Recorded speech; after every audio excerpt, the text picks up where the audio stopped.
Once upon a time, I lived alone in a big, scary city. Every night, as I walked through the bustling streets, I felt the weight of the world pressing down on me, the city's towering skyscrapers casting long shadows that seemed to swallow me whole. Every day, I navigated the crowded subway trains, surrounded by a sea of strangers whose faces blurred together in a dizzying blur of anonymity. I kept my head down, avoiding eye contact, afraid of what I might see in their cold, indifferent stares. One night, as I made my way home from work, I felt a strange sensation wash over me, a prickling at the back of my neck that made my skin crawl. I glanced around nervously, but the streets were empty, the only sound the distant hum of traffic echoing through the concrete canyons. Ignoring my unease, I quickened my pace, eager to escape the suffocating embrace of the city and retreat to the safety of my apartment. But no matter how fast I walked, the feeling of being watched lingered, a persistent presence that sent shivers down my spine. When I finally reached my building, I breathed a sigh of relief, the familiar sight of the crumbling facade offering a small measure of comfort in the darkness. But as I stepped inside and made my way up the creaking staircase, I couldn't shake the feeling that something was terribly wrong. As I unlocked the door to my apartment, a cold draft greeted me, sending a chill racing down my spine. I hesitated, my hand trembling on the doorknob, a sense of dread pooling in the pit of my stomach. But I pushed the door open, steeling myself for whatever horrors lay beyond. The apartment was dark and silent, the only light coming from the flickering street lamp outside the window. I stepped inside, my heart pounding in my chest, my senses on high alert. And that's when I saw it, a shadowy figure lurking in the corner, its eyes gleaming in the darkness. I froze, my breath catching in my throat, as the figure slowly emerged from the shadows. It was a man, tall and gaunt, his features obscured by the hood of his tattered cloak. He moved closer, his footsteps echoing through the empty apartment, until he stood mere inches away from me.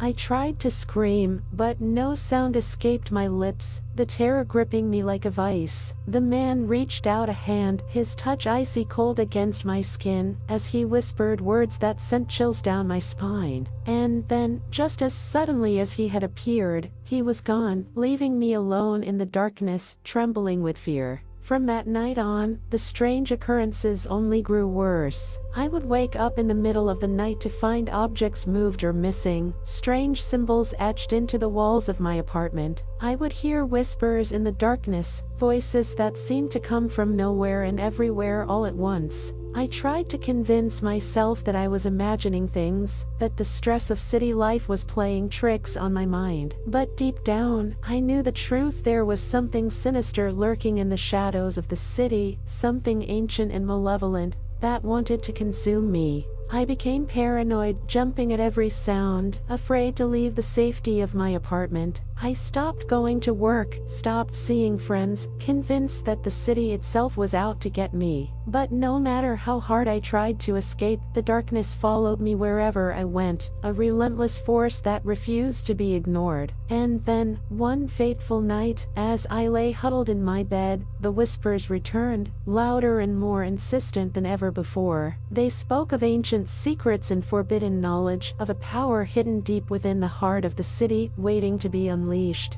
Driven by a desperate curiosity, I followed the whispers into the labyrinthine streets, my heart pounding in my chest, my breath coming in ragged gasps. I knew I was walking into danger, but I couldn't resist the pull of the unknown, the tantalizing promise of answers to questions I didn't even know I had. As I ventured deeper into the heart of the city, the streets grew darker and more deserted, the buildings looming like silent sentinels on either side. And then, I saw at a doorway hidden in the shadows, its ancient stone archway beckoning me closer with an otherworldly glow. Without hesitation, I stepped through the doorway and into a world unlike anything I had ever seen. The air crackled with energy, the ground pulsing beneath my feet, as if alive with some unseen power. And there, in the center of it all, stood the source of the whispers, a towering obelisk, its surface covered in strange runes and symbols. I approached the obelisk cautiously, my heart pounding in my chest, my mind racing with fear and anticipation. And then, as I reached out a trembling hand to touch its surface, I felt a surge of power unlike anything I had ever experienced before. The obelisk pulsed with energy, its ancient runes glowing with an otherworldly light. And then, with a deafening roar, the city itself seemed to come alive, the buildings twisting and contorting around me, as if possessed by some unseen force. In that moment, I realized the truth. The city was alive, a sentient being with a will of its own, and I had unwittingly stumbled into its domain. And now, as its chosen vessel, I would be forever bound to its dark and twisted embrace, a prisoner of the city's endless hunger for power and control. As the darkness consumed me, I knew that I would never escape, that I would spend eternity wandering the streets of the city, a ghostly figure haunting the shadows, a warning to all who dared to venture too close to its malevolent heart. And as the whispers faded into the darkness, I closed my eyes and surrendered to my fate, lost forever in the depths of the big, scary city.